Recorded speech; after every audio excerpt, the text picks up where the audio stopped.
Hello and welcome to this edition of the Halcyon Show. My name is Lauren Risey and what was that? I'm going to be your host for this episode. Welcome back. How you doing? You okay? I know you love... I know, but I only have the one now. I gave the rest to, friends and family and anyone that would appear on the original podcast. That wasn't the smartest business decision.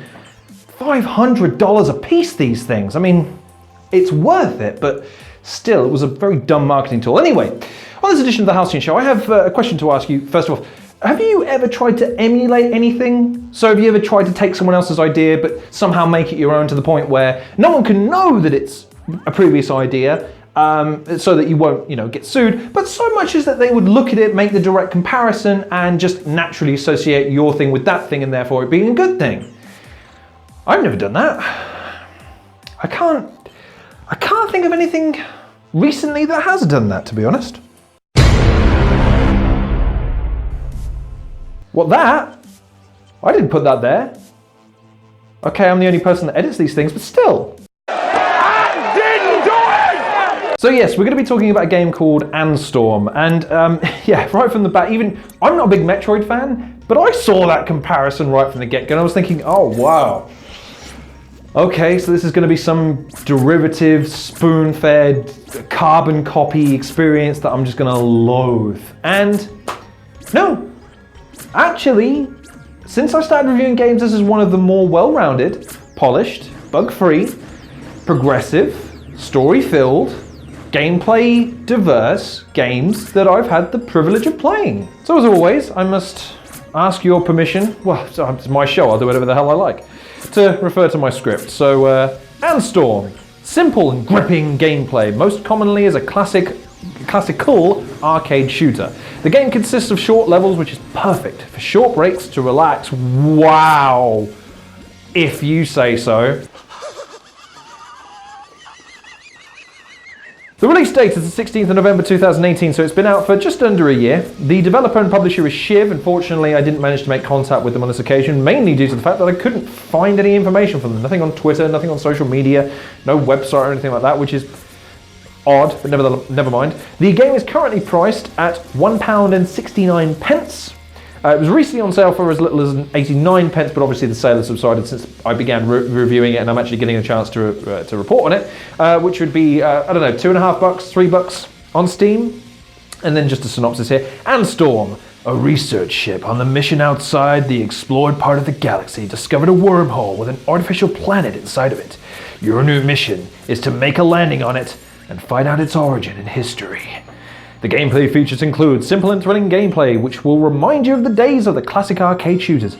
Campaign mode consists of 6 chapters with a boss at the end of each chapter. There's a survival mode in which you have to battle infinitely growing hordes of enemies to reach the highest score possible. Labyrinth mode, which requires you to survive for 30 seconds on the constantly moving terrain. Stay away from the void. The game, oh, that was terrible, wasn't it? The game is made by a single indie developer. Buying it will support him for more awesome stuff in the future. Well, yeah, duh. Yeah. This is a really good game. Again, I was expecting something completely carbon copy and derivative here, but what you have on your hands here is a game that has been built from the ground up to emulate Metroid to a certain degree. There's no doubt about that. However, where it differs is the feel of the gameplay, the practicality of the gameplay, the attention to detail in almost every facet of the game, and more to the point, great value for money considering what's on offer for you here. So to give you a brief outline of what you're going to be doing, you have various stories and chapters that are broken up into 6 different chapters which have 10 missions in them and a boss battle at the end of them.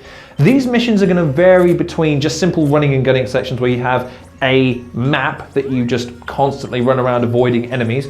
You have ones where there's a specific objective in mind, where they're on the same map effectively, but you have to collect things or you have to kill certain enemies. There are also maps where you have to avoid basically the bit of Independence Day from completely destroying you while taking down enemies as you run. There's the void missions, which I've referenced, and are just, they can be so infuriating because effectively all you have to do is just maintain where you need to walk that's not in the dark purple blue thing, touch it and you die instantaneously.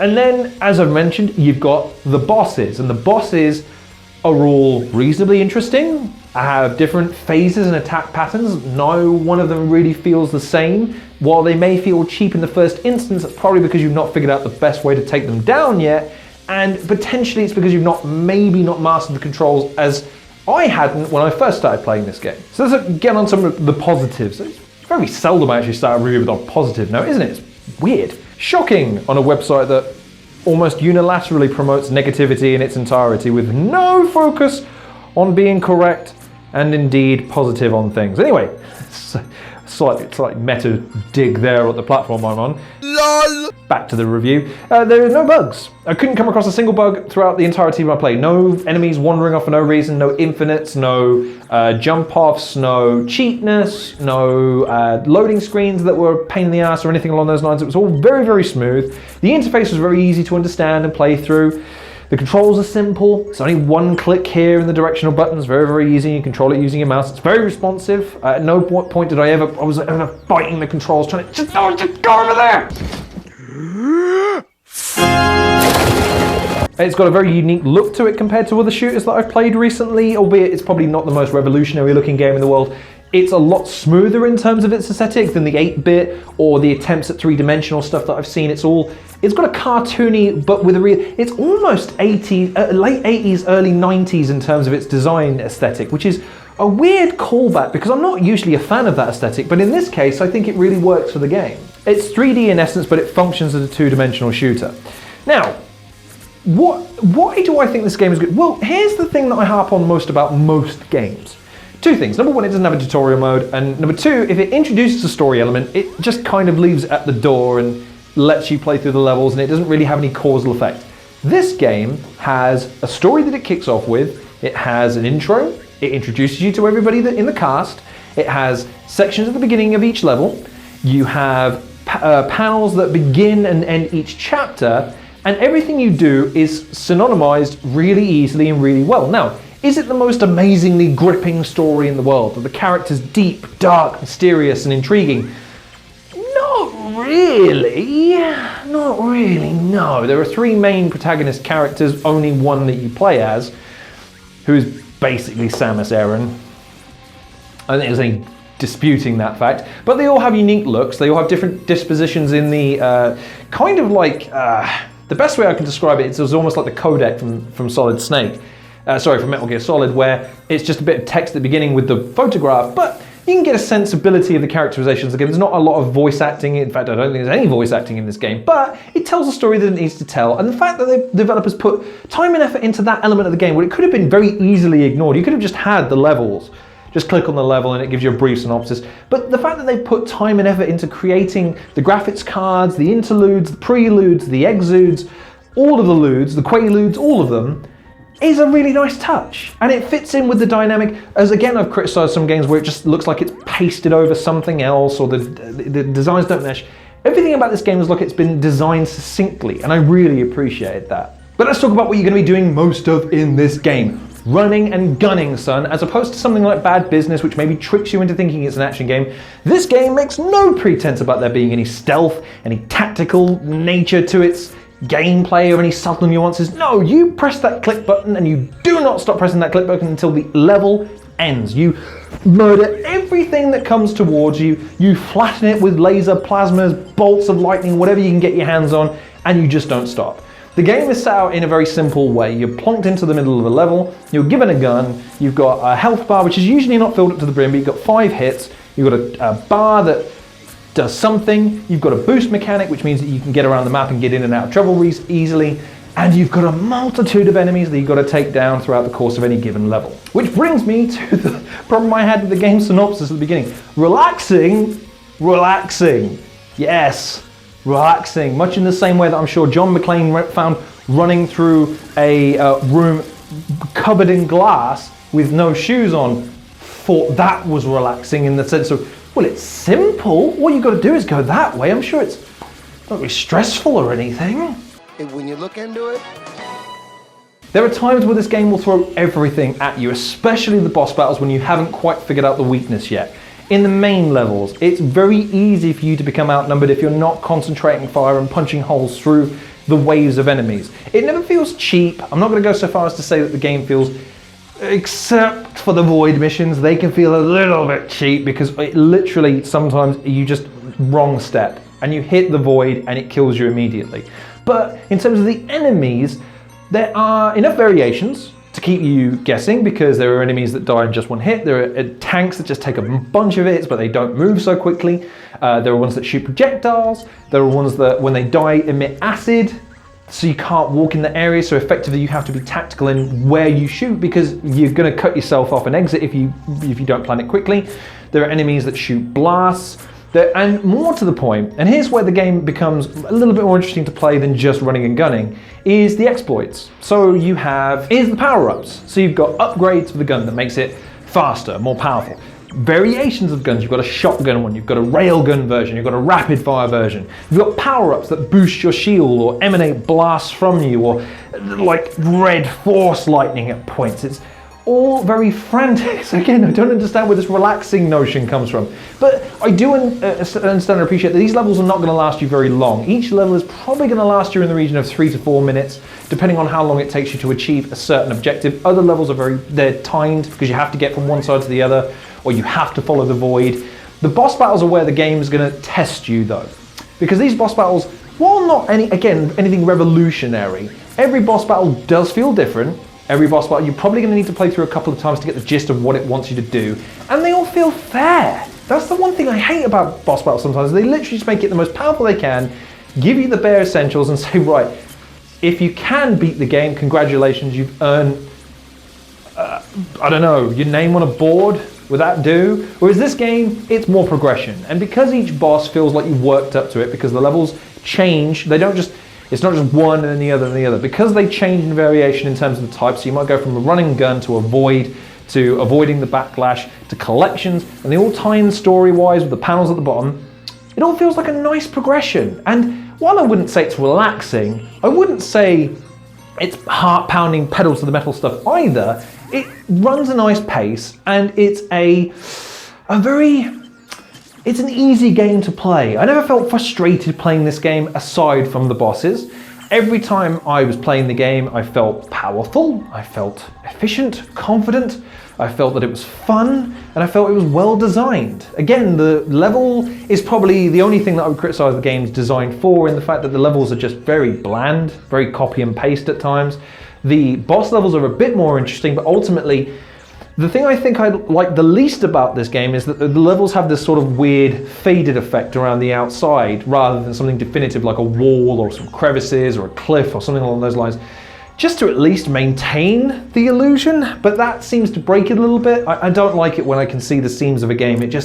It irks me a little bit for some reason. Sadly, you can't play as multiple characters. You can only play as the Samus Aran ripoff, which isn't the worst thing in the world, but it would have been nice, especially if you can mix up the characters. You've got like a wizard-looking dude and an eco-looking chick, so maybe them having distinct powers or distinct attack patterns or movements or buffs or attributes would have made this game just a little bit more diverse to play and would cut down on the monotony, which there is, unfortunately. Despite how diverse the levels are, because there's so many, there's 10 in each stage, which means there's 60, you're going to come across these levels a lot, so you are going to become pretty proficient with them pretty quickly. Again, the sound design is good, the weapons sound impactful, the enemies sound cool, they look cool, they move convincingly, the level progression is good. There's not a lot to hate on this game. The only thing, again, is that it is slightly derivative, it can get slightly repetitive, and for more experienced and hardcore running and gunning gamers, it might be a little bit too easy, if anything. There's no difficulty levels, except for obviously the survival mode. So you are going to need to find some self-indulgence in this game, which is thankfully, again, where the story comes in. In fact, I would argue that this is one of the few games that I can recommend based on the fact that it actually has a tangible story. It has a tangible narrative and a premise that makes sense and unfolds as you play the game. And considering there's not a lot of negative to talk about here, in fact, there's only just minor details that aren't really worth mentioning, here's a couple of things that I would perhaps include for future releases, just to make it a bit more, again, to cut down on that tedium factor. Number one, again, introduce multiple characters for the different playthroughs. I just think it would help cut down on the tedium. Maybe introduce other mechanics within the game. You've got a boost, so why not introduce some kind of rocket pack? Add some elevation to the combat. I know that it's a two-dimensional space, even if it occupies a three-dimensional look. I still think, though, that there's some way that maybe you can implement something just to make the combat just a bit more diverse, less frantic, less overwhelming, and less Zerg rush, maybe, but still interesting. I also think some of the power-ups could be elaborated on, just to make them a bit more distinctive. I think that while they're certainly cool and abundant, and they feel like upgrades as you progress through the game, I think they could just be a little bit more interesting. So a few more of those would be nice. And just as a reference, the level design. I think it could be a bit more interesting, a bit more dynamic, it could look aesthetically cooler, but honestly, there really isn't a lot to hate on this game. This is a really well-rounded and polished experience that, from the looks of things, is getting updates reasonably frequently. The last update I saw was back in April. So this game's going to get support, and I would think that hopefully it's going to get a sequel. For the price point, there's a lot of content here that's all story focused, which if you're not big on the competitive element, like I'm not a big competitive gamer, I'm not big on rubbing it in people's faces how good I am, this game might be for you because you can focus on the story elements. Maybe you'll get more engrossed in the characters than I did, and it'll be worth that price point for you, because again, only £1.69. That's nothing. That's really cheap considering the level of quality and production value here. And yes, while the gameplay may be somewhat rudimental and derivative, and it's not certainly, I don't think it's going to entice hardcore gamers because they'll have seen this kind of thing before. I really think that it's a solid title and certainly worthy of your time if you've not played anything like this, or indeed if you enjoy the Metroid aesthetic or the Metroid style gameplay, albeit with a slightly looser feel to it. Nice. Nice. But there you have it, Anstorm by Shiv. What do you think? Leave your thoughts in the comments section below. Have you played games like this? Have you played the original Metroid? If so, tell me. Does it look as derivative as I think it is? I only played a little bit of a Metroid game very recently, but even I kind of cottoned onto it, so I'm interested to hear what maybe hardcore Metroid fans think of this game. Leave your thoughts in the description below. Do you like these kinds of twin-stick shooters, by the way? Do you want to see more reviews on games like this that you think are worthy of the time because you like this type of game? Or have you seen enough? I've got to be honest, I've seen quite a few of these and I'm not burnt out yet, but I'm certainly getting to grips with them a lot more quickly than I thought. So leave your thoughts in the description what you think I should be reviewing going forward in terms of the genre of the game. I'd be really interested to hear what people think. In the meantime though, thank you very much for watching this edition of the Halcyon Show. Please like, share and subscribe, and check out some of the other content creators in the description below who could all use a watch, a like, a share, and maybe a plane, presents, an oil well, something along those lines. This operation doesn't run for free, people. It takes more than just this and this. Maybe that's why it's so woefully unsuccessful, but still. Also, feel free to check out some of the content that I've been producing recently. Been trying to, again, keep up with 2 videos a week, plus maybe additional videos here and there, so we'll see how that goes, but I'm going to try and aim for 2 videos a week. I think that's about reasonable.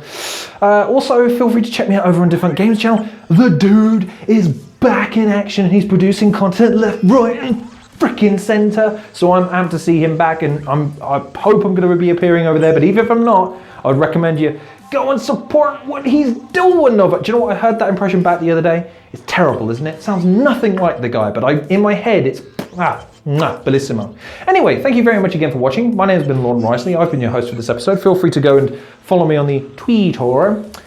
I hope to see you on the next episode. I certainly hope you're taking care of yourselves. And that's been the Halcyon Show.